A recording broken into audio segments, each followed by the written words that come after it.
Hi guys, we're back with another vlog. Today is Saturday.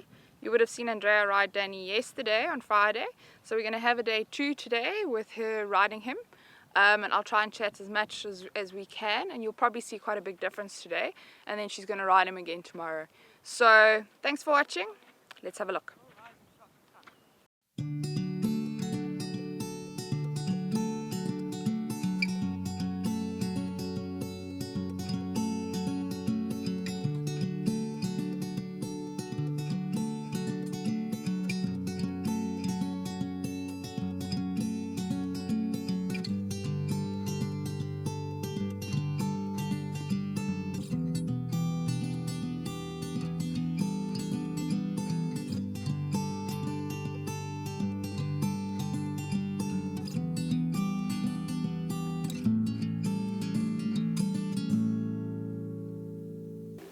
Okay guys, so again we're still just warming up, but you'll see he moves much better today than he did yesterday. He's much more over his back, got a much bigger swing, and he'll probably settle down and be straight much quicker than he was yesterday.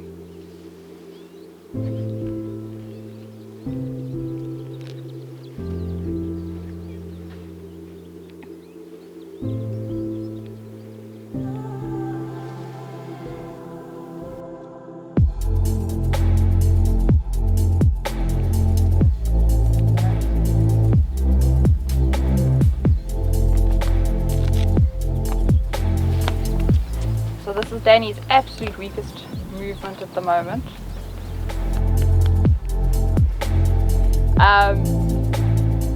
The one to the right is much better. He still tries to pivot just around the back end instead of just stepping up and down. So he comes very deep with his right hind leg, which then means he crosses over. So he finds these very hard. The one to the left is really, really tricky.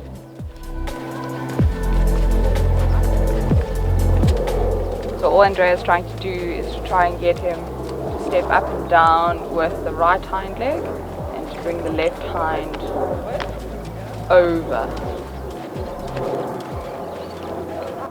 All of this while trying to maintain some little baby flexion. So there you see the left hind gets completely stuck.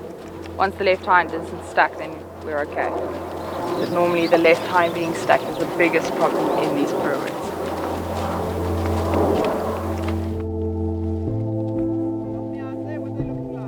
Better, your problem is still left hind. So on to the left, he doesn't step up and down, he gets stuck, which is why they're actually better. On the right, he crosses over with the right leg because the left hind struggles to come around. It's actually good for me to see them, because the left hind doesn't want to come around. That's why the right hind crosses over. That was good. What has he been doing now? The first time I saw that. Okay. So the right hind crosses over so that he can swing the left hind. Correct. So that the left hind doesn't have to do that movement. Okay. And to the left, your problem is that the left hind gets stuck, so it doesn't step up and down. That was much better. What's he doing? That was good. So that was an up down with the right hind and the left hind actually doing the track.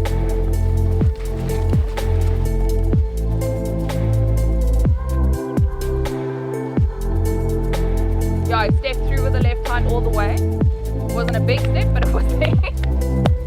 Why do they keep doing Yeah. this point? Good point. Now I finally know why that was the problem.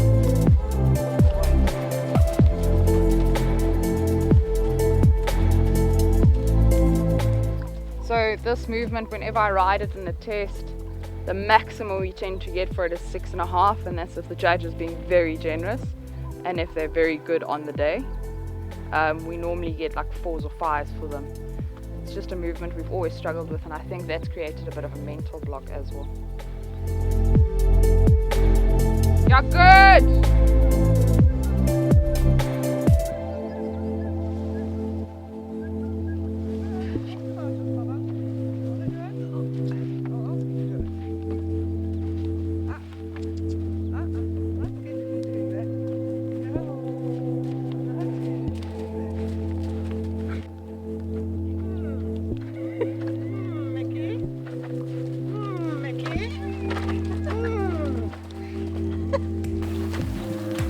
Okay, so Andrea goes up the up the long side and shoulder in.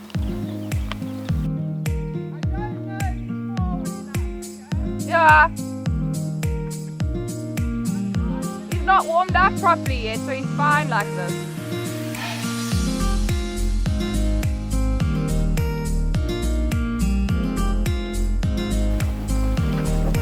And then she rides into a half But- pass. Not a battle. Battle with my body, it isn't a battle with him. Never.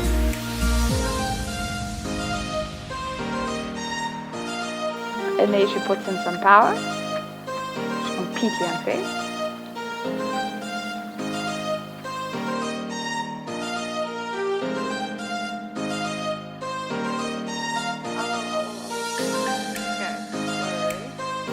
She brings him up center line. She gets the shoulder going first on the line that she wants him to go. And then she asks the quarters to step over. So you'll notice on this side, he tends to have a slight little head tilt with his nose going to the outside. And then this way to the right, because the left hind is the one that has to follow. You have to really make the shoulder weight, which is why you'll see it looks like her angle changes because she's having to have the shoulder weight, and then he gets clever and he grabs the inside rein. And this side I always struggle to finish it. I have to like really ride it, travel onto the track to get the quarters to finish the half pass, where this way I find it much easier. So this side, because the right hind is doing more crossing, he finds this side much easier, and it's easier to ride as well because he's grabbing on your outside rein, which is easily fixable.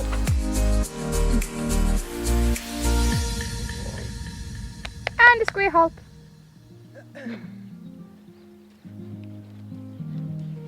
What do those look like? The left hind wants to trail the whole time.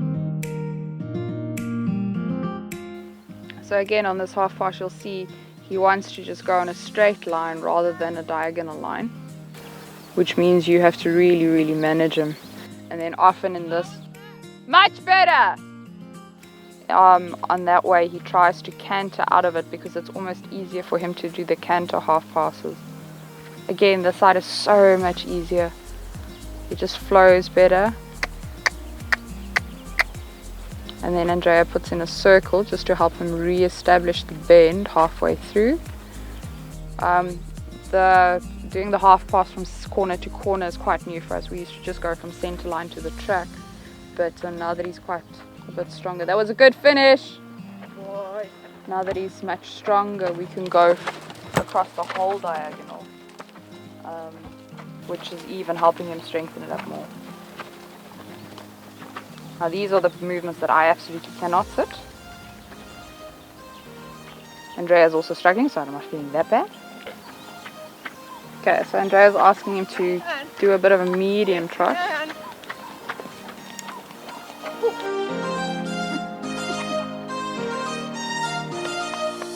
anything there. It's a lengthened trot. I can see what he's doing. I can see that he is lengthening. And then we just give him a little walk break in between to make sure he stays happy.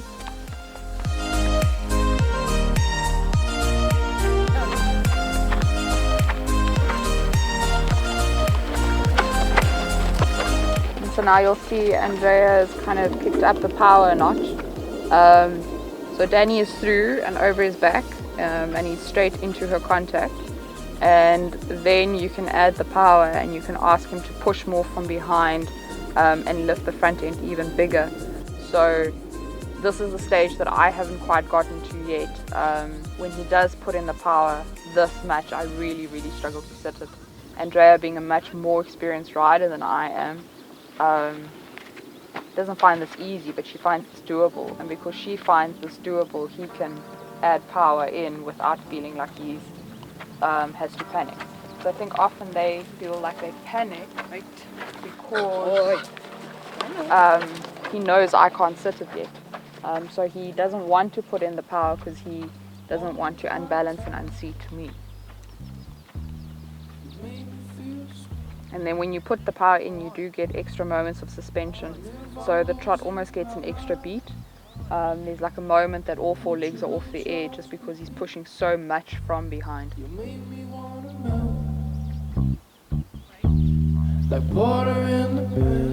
And now Danny's kind of gotten into robot mode of just tanking over and trying to just tick over, and that's the moments where he falls onto his forehand, where you really have to like just balance him back and make him wait for you, without picking a fight, because then he just gets really grumpy about it. So again, you'll notice Andrea doesn't just tick over, she just makes him do a ton of transitions. She doesn't fight with him, she just brings him back and asks him to go forward again, and then brings him back and asks him to go forward again. You'll notice that she's having to do quite a bit of work in the front to keep him soft. His extended paces aren't his easiest paces. I think mostly because of how he's built, his legs are quite short to the rest of his body. So he really struggles with the extension. The canters aren't that bad, the trot he struggles with. Yeah, good!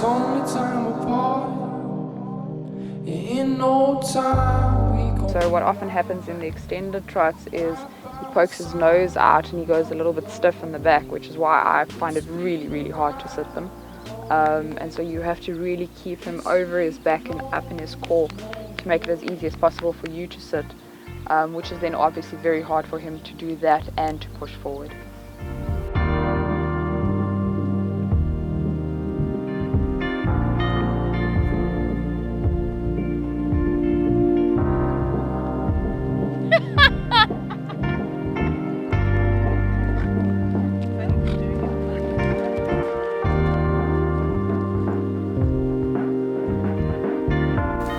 Okay, so Andrea's starting him off in canter on the left, and you can see she's just asking him to wait for her, which Danny then generally takes as, oh, I can stop canter. So when you do canter, you'll notice that she uses a lot more leg than she does in the trot. In the trot, he generally just keeps himself going quite nicely and keeps himself ticking over.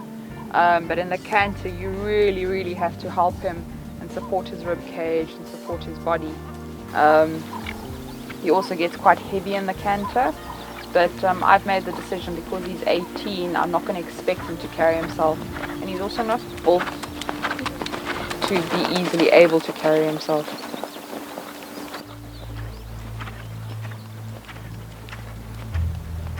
So she's just putting in a couple of circles just to get him to wait, put the weight on the outside.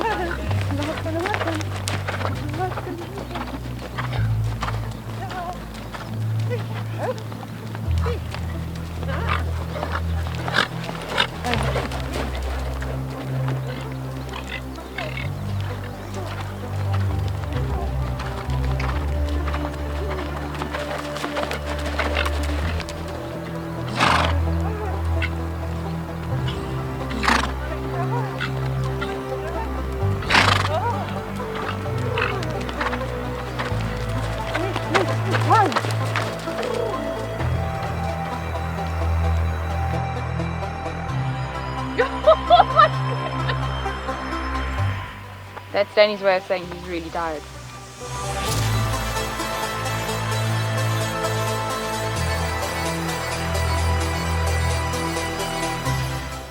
Okay, so again, like yesterday, you'll notice that the left canter is not as good as this right canter.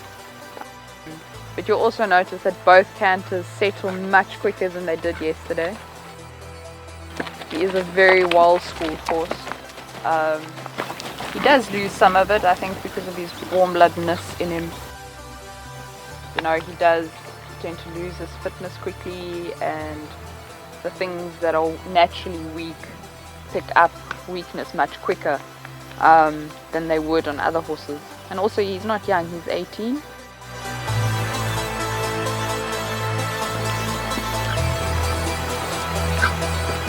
Watch your legs. Yeah. Boy.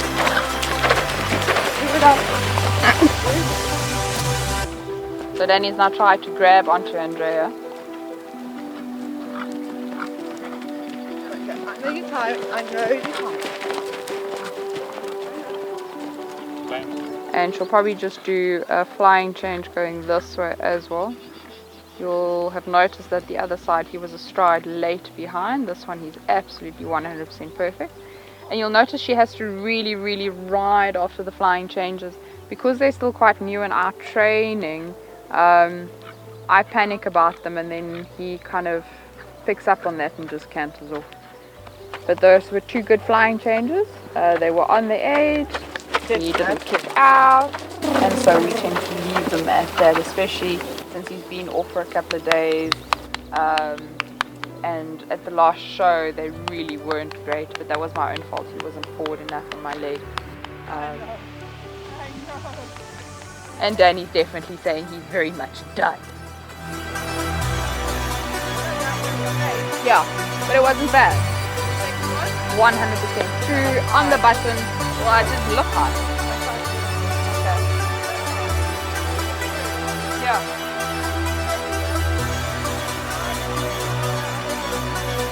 Yeah.